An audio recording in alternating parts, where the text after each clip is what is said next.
আমি আজকে রান্না করব ঢেঁড়স দিয়ে চিংড়ি দিয়ে টক। এটা আমার পরিবারের সবাই পছন্দ করে, কেউ খায় কি না আমি বলতে পারি না, কিন্তু এটা আমার অনেক পছন্দের। মরিচ দিয়ে দিলাম, হলুদ দিয়ে দিলাম, লবণ দিয়ে দিব, তেল দিয়ে মেখে নিব, ঝোল দিয়ে দিব।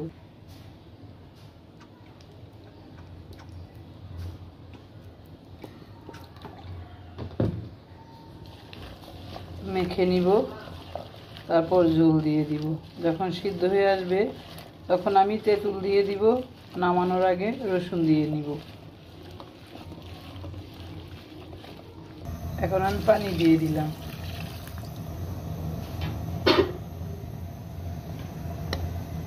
এটা যখন সিদ্ধ হয়ে যাবে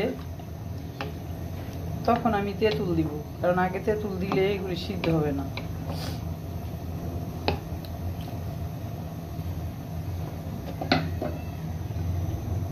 এখন আমি ঢেকে দিলাম। এখন আমি তেঁতুল দিয়ে দিচ্ছি, ঢেঁড়সগুলি সব সিদ্ধ হয়ে গেছে।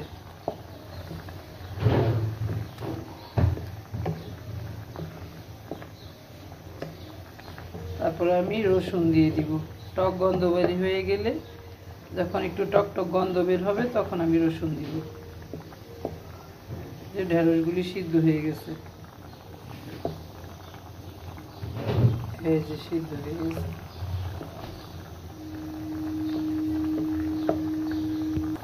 এখন আমি দিয়ে দিব রসুন। এমন সবুজ সবুজ থাকতে আমি নামিয়ে নিব। সবুজ সবজি, সবুজ শাক, সবুজ যে কোনো কিছু পুষ্টিগুণ বজায় যতক্ষণ থাকে ততক্ষণই সবুজ থাকে। সবুজ কালারটা নষ্ট হয়ে যাওয়া মানে হচ্ছে পুষ্টিগুণ নষ্ট হয়ে যাওয়া।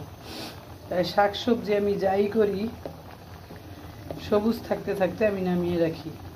হোক ঢেঁড়স, উস্তা, কোনো শাক, লাউ, যে কোনো কিছু সবুজ থাকতে থাকতে নামিয়ে খাওয়াই বেটার। এটা স্বাদও ভালো থাকে, পুষ্টিগুণও ভালো থাকে। ধন্যবাদ সবাইকে।